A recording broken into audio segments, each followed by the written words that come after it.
The world, for Lieutenant Bill Killer Kane, had shrunk to a 5-inch circle of green glowing glass.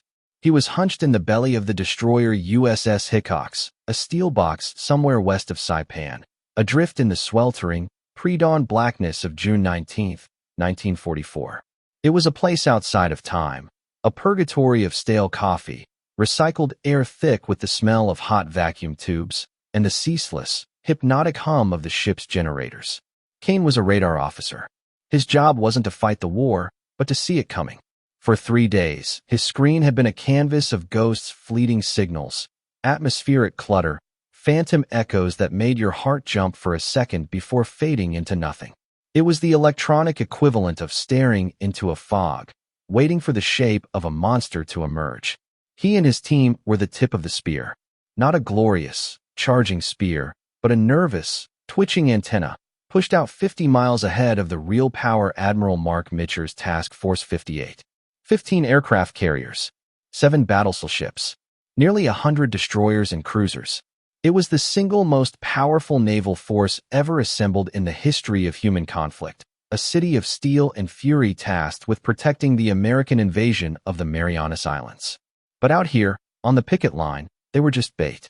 Their job was to get hit first, to scream a warning over the radio before they were swallowed by the sea. The only sound in the Combat Information Center was the soft ping-ping-ping of the SG radar sweeping the horizon. It was a lonely, meditative rhythm. Each ping was a question sent out into the darkness. For 72 hours, the answer had been silence.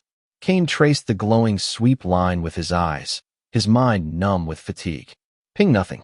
Ping nothing. Ping then, it wasn't nothing. At the extreme edge of the screen, just past the 70-mile marker, a tiny speck of light blinked into existence. Kane leaned closer, his knuckles white on the console. A stray bird? A glitch in the system? He adjusted the gain, sharpening the focus. The speck didn't vanish. On the next sweep, it was brighter. And it wasn't alone. Another speck appeared beside it. Then another. And another. Within a minute, the screen was no longer empty. A wave of light was blooming in the northeast, a solid, growing mass of electronic paint that defied all logic. An operator next to him, a kid from Ohio barely old enough to shave, whispered the words that were forming in Kane's own throat. "What is that, sir? Is the set broken?" Kane didn't answer. He couldn't. His training, his experience, every fleet exercise he'd ever run had prepared him for enemy formations. A tidy cluster of a dozen planes.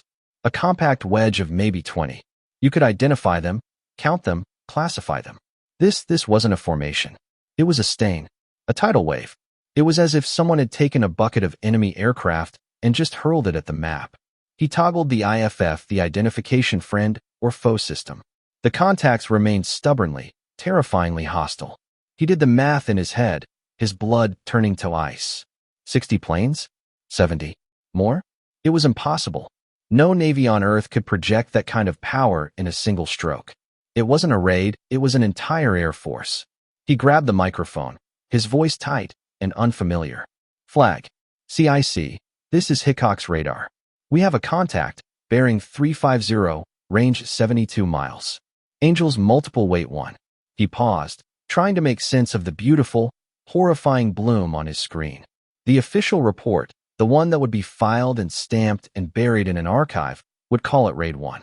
But in that silent, humming room, deep in the guts of a lonely destroyer, they had another name for it. It was the monster in the fog, and it was coming right for them. But the anomaly wasn't just its size. It was the question it posed. A question that would echo all the way to Admiral Spruance on his flagship. Was this the desperate, suicidal act of a cornered enemy? Or was it the opening move in a brilliant, complex plan so vast they couldn't even see its shape yet? The report from the Hickox didn't arrive on the flag bridge of the USS Lexington with a scream of panic. It came as a cool, clipped voice over a speaker, translated through layers of operators and watch officers until it became a single, sterile line of text on a teletype machine. But on that bridge, the beating heart of Task Force 58, the words landed like a depth charge. Vice Admiral Marc Mitscher, a man who looked more like a wizened leatherworker than the avatar of American naval aviation, took the report from his chief of staff, Arleigh Burke. He read it, then read it again, his sharp eyes scanning the impossible numbers under the dim red glow of the battle lamps. Around him, his staff, the finest minds in carrier warfare, began to do what they were trained to do. They began to build a story. They began to fit the anomaly into a known box. The logic was immediate, brutal, and, in a way, comforting. It was the Kantai-Kessen, the decisive battle. It was the doctrine the Japanese Imperial Navy had obsessed over for 40 years. They were throwing every plane they had, from every carrier in their fleet, into one magnificent, suicidal, all-or-nothing punch. The number of contacts wasn't a sign of alien power, it was a sign of pure desperation. Imagine you're playing the highest-stakes poker game in history. You've been waiting for hours for your opponent to make his move. Suddenly, he shoves his entire stack of chips into the middle of the table. Every last one. It's a terrifying moment, but it's also a moment of absolute clarity. You know exactly what's at stake. There are no more tricks, no more bluffs. It's his hand against yours. Winner take all. This was the feeling on Mitscher's bridge. The Japanese had just gone all in. The plan was simple now.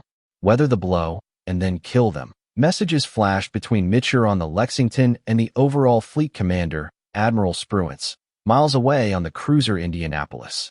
The plan on paper, the official explanation, crystallized in minutes. Task Force 58 would not chase the Japanese carriers. Spruance was adamant. Their mission was to protect the invasion beaches on Saipan.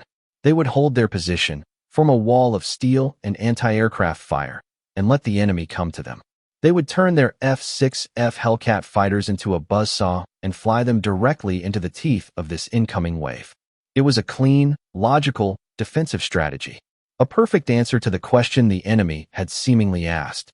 But the fog of war, the true antagonist in any battle, despises simple answers. Just as the first Hellcats were screaming off the flight decks of the Enterprise and the Hornet, a new voice cut through the controlled chaos of the radio net. It was from a combat air patrol pilot, callsign Mustang 71, flying high above the fleet. His voice was laced with a tension that the comm operators on the bridge lacked. "Flag, this is Mustang 71. I have a visual. Tally-ho, bandits." Multiple bogies wait. A pause, filled with the crackle of static and the distant roar of an engine. "Correction, Flag. These bandits are not coming from the west. I have them bearing 190. They're coming from Guam." The poker game analogy shattered. It was no longer a simple all-in bet. It was as if your opponent had shoved all his chips in, and then a second player, one you didn't even know was in the game, had just thrown in a second, separate pile from across the room. The clean logic of a single, massive carrier strike evaporated. The Japanese weren't just throwing their carrier planes at them from the west. They were also throwing land-based planes at them from the south. The official explanation, so comforting just moments before, now looked not just wrong, but fatally naive. They weren't fighting one enemy. They were fighting two, from two different directions, and they had absolutely no idea how the two attacks were connected. On the plotting tables in the Lexington's Combat Information Center, the neat, orderly lines representing the enemy raid from the west were suddenly corrupted. A second set of arrows, thick and menacing, was now being drawn in grease pencil from the south. The two attack vectors formed a perfect, converging angle, with Task Force 58 sitting precisely at the apex. The battle was no longer a simple line. It was a jaw, closing around them. The strategic stakes had just been raised by an order of magnitude. This wasn't just a bigger attack, it was a fundamentally different, and infinitely more dangerous, kind of war. To understand the quiet, intellectual terror that gripped Mitscher's staff, you have to attend a quick session at the War College. Imagine you are a castle defender, and your entire strategy is based on defending the main gate. You've put all your best archers on the front wall. You have vats of boiling oil ready. You know the enemy is coming, and you are perfectly prepared to meet them head-on. But just as the horns blow and the enemy charges the gate, a lookout screams that a second, equally large enemy force has just used hidden grappling hooks and is already scaling your undefended back wall. The problem isn't just that there are more enemies. The problem is that your entire plan is now worthless. Do you split your archers, weakening your defense at both points, and risking a breach on two fronts? Do you pull everyone off the front wall to deal with the surprise attack, leaving the main gate wide open? Every choice is a gamble. Every decision could be the one that leads to disaster. This is the classic military nightmare, the multi-axis, coordinated attack. And it was happening right now, in real time, with hundreds of aircraft, across thousands of square miles of empty ocean. The genius of the Japanese plan was suddenly, horribly clear. This wasn't an act of desperation. It was a brilliant, intricate piece of strategic choreography. The main carrier force from the west, the one that looked like the all-in poker bet, was the sledgehammer intended to draw every American fighter, every ounce of defensive attention. The land-based planes from Guam were the hidden stiletto, timed to strike the fleet from its blind spot while it was distracted, punching a hole through the carrier screen to get at the vulnerable troop transports and the Marines on the beaches of Saipan. It was a plan designed not just to sink ships, but to overwhelm the American command and control system itself, to short-circuit the brain of the fleet. A clock was now ticking, and its hands were the rapidly closing plots on the radar screens. The first wave from the west was now less than 60 miles out. The planes from Guam were a little further, but closing fast. A decision had to be made, not in hours, but in the next 10 minutes. A mistake wouldn't just mean the loss of a carrier. It could mean the collapse of the entire invasion of the Marianas. It could mean the slaughter of 130,000 American soldiers and Marines. It could change the entire momentum of the Pacific War. On the flag bridge, the quiet hum of analysis was replaced by a sharp, urgent focus. Mitscher, a carrier man to his bones, instinctively wanted to turn west and kill the Japanese carriers, the source of the main threat.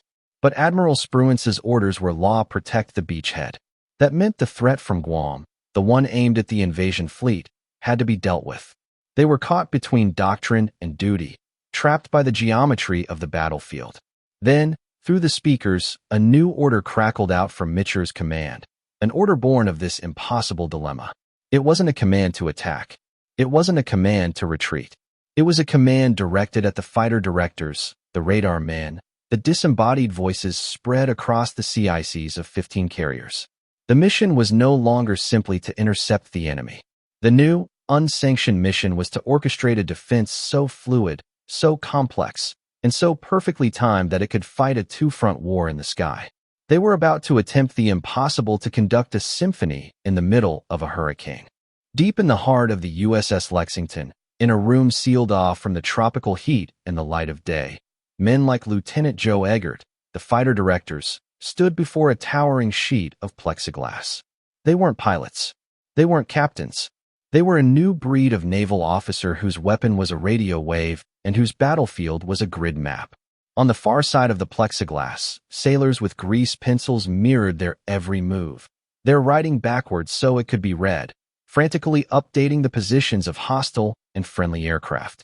Their world was a storm of abstract information, call signs, altitudes, vectors, fuel states that they had to translate into life or death instructions for the pilots in the sky. They were the conductors of that impossible symphony Mitscher had just ordered. The hunt for the truth had now moved from the radar screen to the tactical plot. And for the first time that day, a piece of the fog began to lift. A clue, not from a captured document, but from the raw, beautiful language of physics. The Americans had a secret weapon in this fight, a technological edge that the Japanese planners, for all their strategic brilliance, had failed to account for. The new VT, or variable time, fuse. Let's step back to the War College for a moment. Imagine you're an anti-aircraft gunner. To shoot down a plane, you have to do more than just point and shoot. You have to calculate its speed, its altitude, its direction, and set a tiny mechanical timer on your shell so that it explodes at the precise moment it reaches the enemy. A tenth of a second too early, the shrapnel flies harmlessly in front of him. A tenth of a second too late, it explodes uselessly behind him. It was an art, a game of inches played at 300 miles per hour. Most of the time, you missed. The VT fuse changed everything. It was a marvel of miniaturized electronics, a tiny radar set packed into the nose of a 5-inch shell. It didn't need a timer. It didn't need a perfect calculation. It simply flew until its own radar signal detected an object like an enemy aircraft in its immediate vicinity. Then, and only then, did it detonate. It was a smart shell, a thinking bullet. Instead of trying to hit a fly with a needle, you were now hitting it with a grenade that knew exactly when to explode. The first wave of Japanese planes from the west, the Great Sledgehammer, flew into range of the fleet's defensive screen of destroyers and cruisers. The VT fuses went to work. Sailors on deck watched in stunned disbelief. Instead of the usual smattering of misses punctuated by a rare, lucky hit, the sky began to fill with blossoms of black smoke, each one appearing precisely where a Japanese plane had been just a second before. One plane, then another, then a dozen, simply vanished in puffs of orange and black, their wings shearing off, their fuselages cartwheeling into the sea. The first clue had been delivered. The enemy's armor, their sheer overwhelming numbers, had a fatal weakness. The Americans could put up a wall of flak so dense, so lethal, that it was less a barrier and more a meat grinder. The initial sense of being overwhelmed began to shift, replaced by a surge of savage, technological optimism. The symphony had its first movement, and it was a crescendo of high-explosive steel. The elation that swept through the American fleet was intoxicating, but dangerously premature. The VT fuse was a tactical miracle, a devastating surprise that was shredding the edges of the Japanese formations. But the fighter directors, staring at their glowing plexiglass walls, saw a truth that the gunners on deck could not. The wall of flak, for all its lethality, was a static defense. It was a fortress wall, and the Japanese, even as they bled, were still flowing around it, over it, and through its gaps. The sheer mass of the attack was saturating the system, but the sledgehammer was too large. For every plane shredded by a smart shell, two more slipped through the gaps in the barrage. The wall of flak was formidable, but the ocean of planes was vaster still, and it was beginning to spill over the top. The optimism of the first clue was beginning to sour. It was a dead end. Technology alone wasn't going to win this fight. The Japanese plan, it turned out, had a second, far more subtle layer of genius. It wasn't just a two-pronged attack, it was an attack designed with a deep, almost cruel understanding of American psychology and doctrine. The Japanese pilots, a mix of seasoned veterans from the early years of the war and fresh-faced recruits, were not flying in neat, predictable formations that could be easily intercepted. They were a chaotic swarm. They flew at different altitudes, some coming in high, others skimming the waves. They didn't seem to be coordinating with each other at all. To the American fighter pilots sent out to meet them, it was a confusing, dizzying mess. It looked like weakness. It looked like panic, but it was a trap. The Japanese commanders knew that the American pilots, particularly the hotshot Hellcat jockeys, were aggressive. They were trained to hunt, to seek out individual dogfights, to rack up kills. The chaos was bait. As the Hellcats dove into the swarm, breaking their own disciplined formations to chase individual targets, they were being drawn apart, isolated, and pulled down to lower altitudes. And that's when the second part of the enemy's plan revealed itself. Hidden within the swarm, flying higher than the main body of bombers and fighters, was a dedicated escort of elite Japanese Zero fighters. These were the Wolves. Their job wasn't to attack the ships. Their job was to attack the shepherds.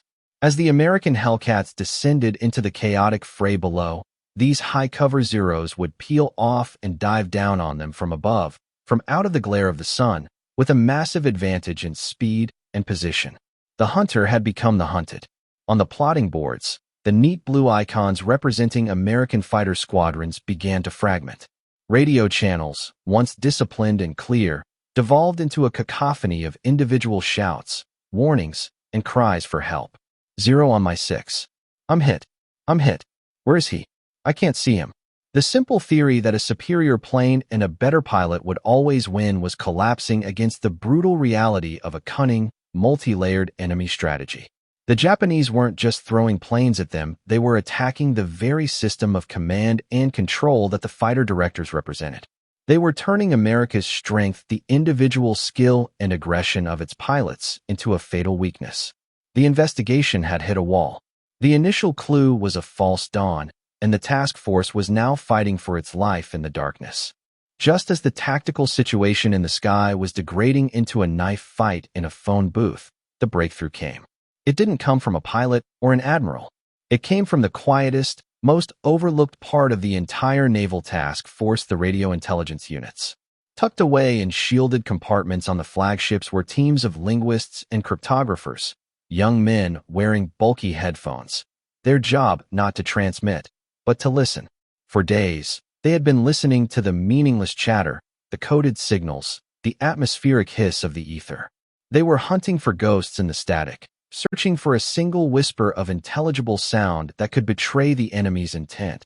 The Japanese Navy had a critical, and ultimately fatal, habit.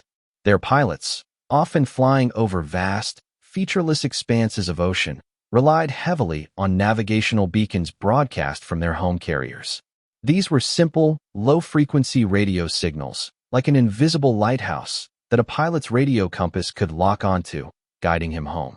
Furthermore, Japanese flight leaders were notoriously chatty, constantly issuing orders, course corrections, and status updates over unencrypted, open radio channels. They were, in effect, narrating their entire battle plan for anyone with the patience and skill to listen. Let's go to the campfire for a moment. Imagine you're hunting a pack of wolves in a thick forest at night. You can't see them, you can only hear their occasional howls. You're trying to guess their position, their numbers, their direction. It's a terrifyingly uncertain business. But now, imagine that one of the wolves is wearing a loud, clanging bell, and the lead wolf, for some reason, can't stop shouting out his plans. Okay, everyone, we're going to circle around the big oak tree and attack the flock from the east. The hunt is no longer a guessing game. You know exactly where they are, and more importantly, where they are going. This was the gift the Japanese radio operators gave the Americans. Suddenly, the intelligence officers listening in the bowels of the Lexington weren't just hearing noise, they were hearing clarity. A young lieutenant, a Japanese-American Nisei who had grown up in California, heard a flight leader give a clear, unambiguous order for his squadron to orbit at a specific set of coordinates and wait for the second wave before proceeding to the target. It was a single, electrifying sentence. It confirmed the attack from Guam wasn't a separate, opportunistic raid.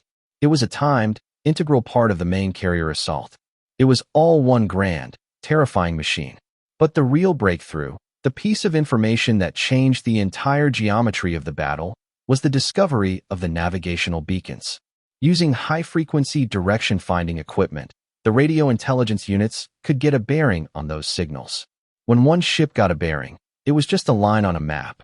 But when 3 or 4 ships, spread miles apart, all took a bearing on the same signal, those lines would cross. And at the point of intersection, marked with a small, neat X on the map, was the one thing the Americans had been desperately hunting for all morning: the precise location of the Japanese aircraft carriers. The source of the storm. A new, far more dangerous path forward had just been illuminated by the enemy's own ghosts on the radio. The intelligence was a bolt of lightning. Arleigh Burke, Mitscher's brilliant chief of staff, took the report from the radio intelligence team and strode to the main plotting table. The intersecting lines on the map were not a guess.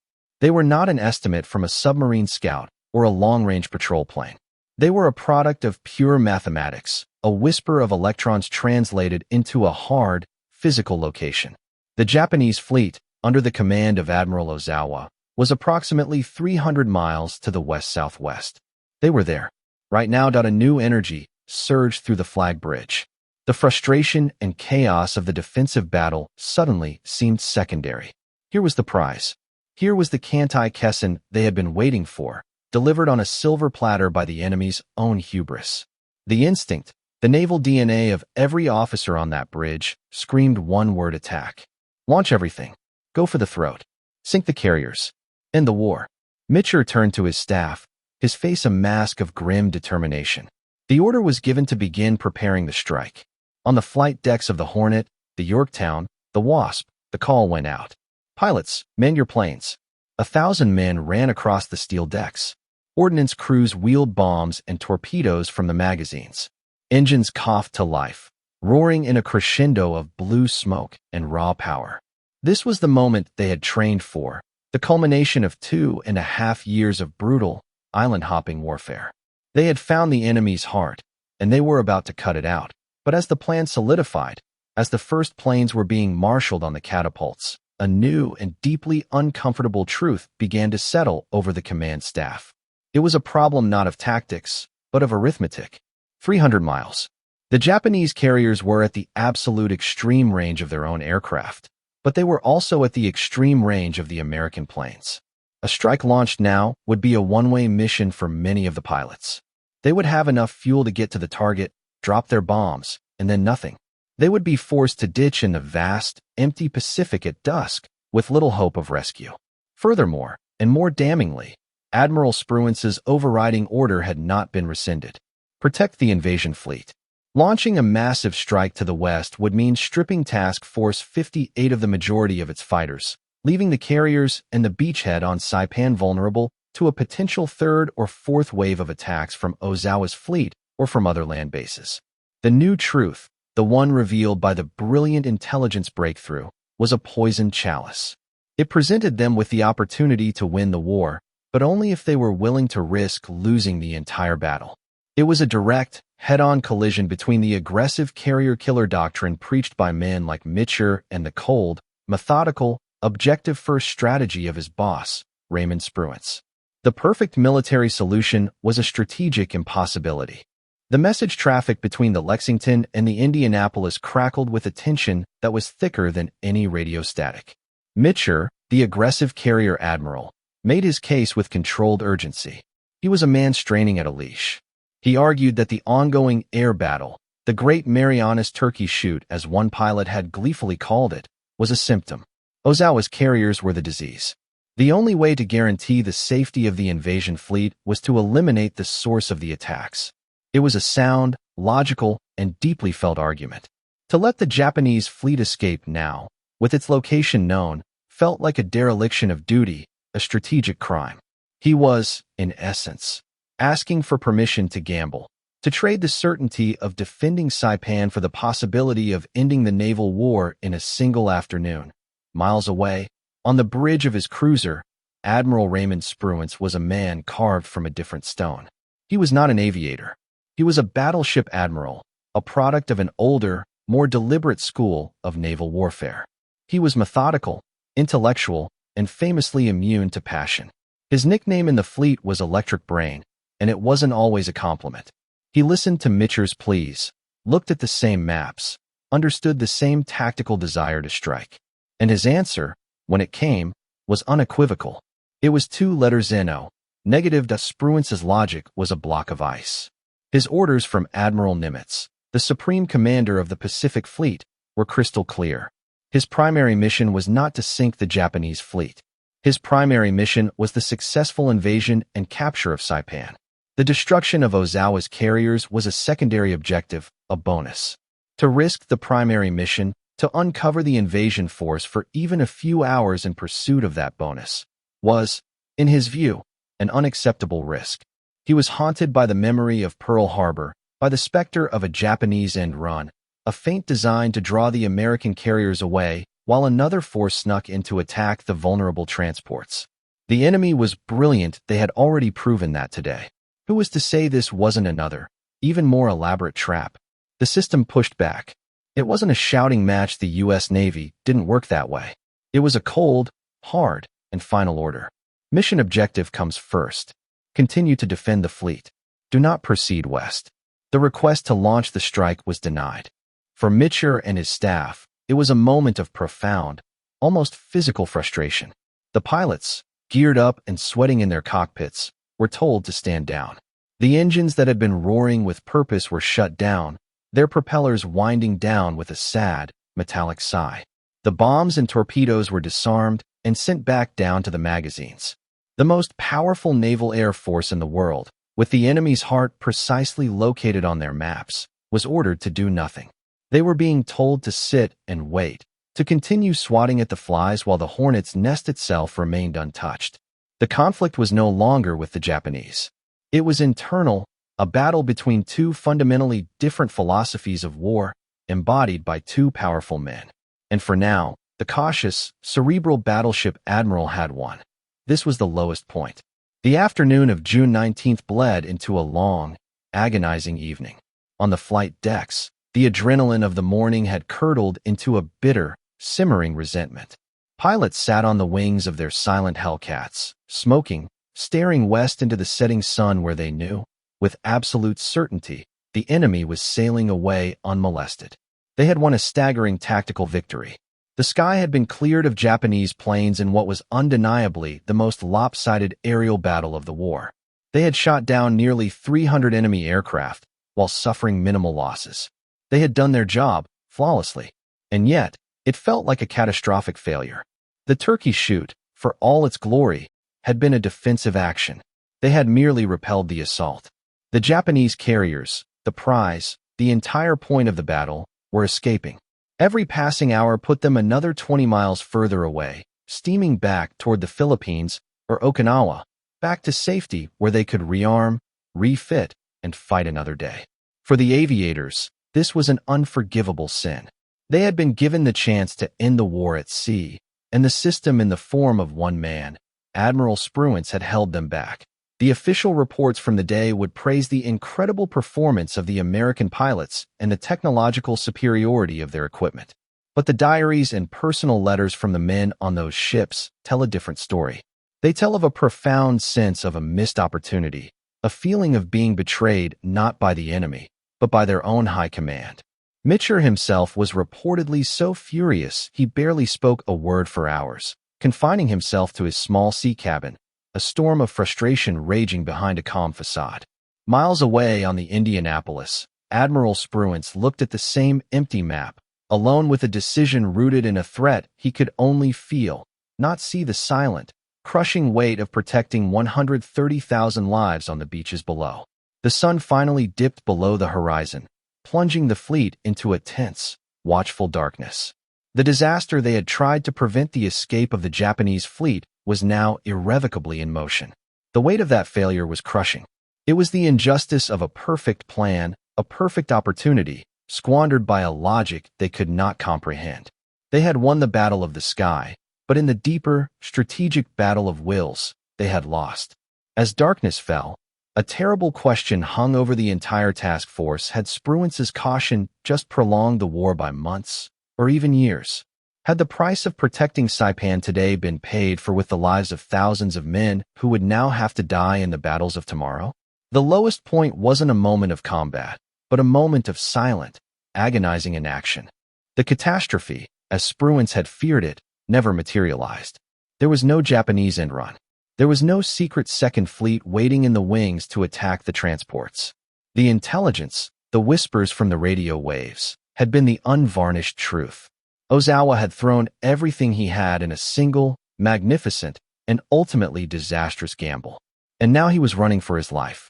All through the night and into the next day, June 20th, the atmosphere on the flag bridge of the Lexington remained thick with a cold fury.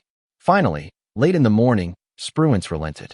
His primary objective, the protection of the beachhead, was now secure. The Japanese aerial threat had been utterly annihilated. He gave Mitscher the permission he had been begging for 24 hours earlier: seek out and destroy the enemy fleet. It was a hollow victory, a day late and $1 short. The search planes were launched, fanning out across a vast swath of the Philippine Sea. For hours, they found nothing but empty ocean. The Japanese fleet, under the cover of darkness, had vanished. The window of opportunity had slammed shut. But just as the first search pilots were turning for home, their fuel gauges dipping toward empty, a report crackled over the radio. It was from Lieutenant R.S. Nelson, flying a TBF Avenger from the USS Enterprise. He had found them. Enemy fleet in sight. Carriers, battleships, cruisers. Bearing 270, range 275 from task force. The distance was breathtaking. It was even further than the day before. A strike launched now, in the late afternoon, was not just a risk. It was a suicide mission. The sun would be setting as they reached the target. They would have to fight, find their targets, and drop their bombs in the dying light, and then somehow navigate 275 miles back to their carriers in total, moonless darkness. Every pilot knew what it meant. Many, if not most, of them would not make it back. Mitscher stood on his bridge, faced with an impossible choice. He had railed against Spruance's caution, and now he was presented with a situation that demanded the ultimate recklessness. He looked at the fuel calculations, the casualty estimates, the faces of his staff. Then he gave the order that would define his legacy. Launch the strike. The entire weight of Task Force 58, over 200 planes, rose into the late afternoon sky. It was a desperate, almost vengeful act. They flew west, chasing the setting sun, a swarm of steel intent on finishing the job they had been denied. What followed was chaos. They found Ozawa's fleet in the twilight and descended on it with a savage fury. Bombs struck the carrier Hyo, which erupted in flames and sank. Two other carriers, the Zuikaku and Chiyoda, were heavily damaged, along with a battleship and a cruiser. But the cost was astronomical. As darkness fell, the American planes turned for home, lost, scattered, and running on fumes. One by one, their engines sputtered and died. All across the Philippine Sea, pilots began ditching their multi-million-dollar aircraft into the black water. The radios were filled with their last reports, their positions called out into the void before they went silent. It was a victory, but a victory paid for in blood, a direct consequence of the previous day's delay. Decades passed. The world moved on. The great steel carriers of Task Force 58 were razor blades and scrap, their crews old men with fading photographs. The Philippine Sea kept its secrets. The debate over Spruance's decision on June 19 became a staple of war colleges and historical journals, a classic case study in military judgment. Was he a hero who saved an invasion, or a coward who prolonged a war? For years, the argument was a stalemate, a philosophical clash between the cautious and the bold. Then, in the quiet, climate-controlled archives where the real ghosts of war reside, the files were declassified. The Japanese side of the story, painstakingly translated from captured battle reports, interrogations of surviving officers, and Admiral Ozawa's own post-war testimony, was finally laid bare. And in those brittle, yellowed pages, the truth came out. The documents were a stunning vindication of Raymond Spruance. They revealed that the Japanese battle plan, Operation Ago, was even more complex and cunning than the Americans had ever imagined. The carrier strike from the west and the land-based strike from Guam were not the only two prongs of the attack.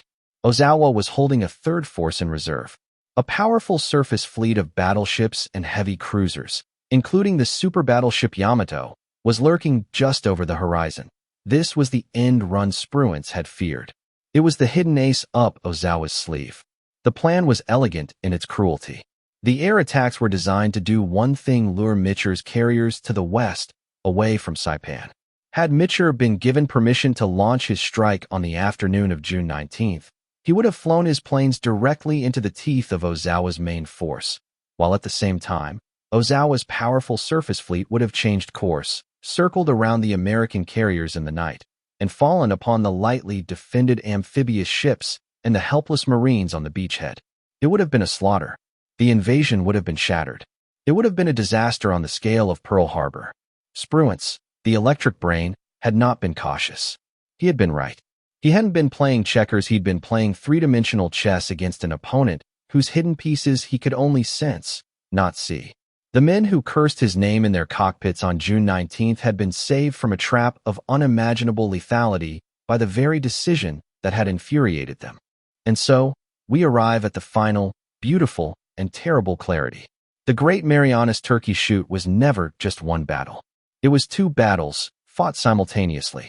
There was the visible war, the spectacular, violent ballet of fighters and bombers in the sky, a battle of technology and pilot skill that the Americans won decisively. But underneath it, there was a second, invisible war, a silent, intellectual battle of wits, of strategy, of psychology, fought between two admirals across hundreds of miles of empty ocean. And the outcome of the first battle was entirely dependent on the outcome of the second. Let's use one last analogy. Imagine a master swordsman fighting a duel. He parries, he thrusts, he defeats his opponent with dazzling skill. We see his flashing blade, his perfect footwork, and we applaud his victory. What we don't see is that his opponent had a hidden dagger in his other hand, ready for a killing blow. We don't see that the master swordsman, through some sixth sense, some deep understanding of his opponent's nature, chose not to make the final, glorious lunge. Instead, he made a small, seemingly defensive step back. To the crowd, it looked like hesitation, like cowardice. But that small, unimpressive step was the move that truly won the duel. It was the move that acknowledged the threat of the hidden dagger and rendered it useless. That was Raymond Spruance. He won the war of wits by refusing to play his opponent's game. He ignored the temptation of the glorious, obvious victory in favor of the quiet, disciplined, and strategically correct one. He understood that in the fog of war, What you don't know is often more important than what you do. His victory wasn't marked by sinking ships or burning planes, but by the ships that didn't sink and the men who didn't die on the beaches of Saipan. The echoes of that decision resonate to this day. It teaches us a profound lesson about the nature of command. It is not always about aggression and decisive action. Sometimes it is about patience. Sometimes it is about the quiet courage to absorb criticism, to be misunderstood, to choose the unglamorous path because the mission objective, not glory, not vengeance, not even the destruction of the enemy, is the only thing that truly matters. The fog of war lifted, not to reveal a simple mistake or a lucky guess, but to expose the hidden architecture of a genius plan and the even greater genius of the man who defeated it by simply saying no.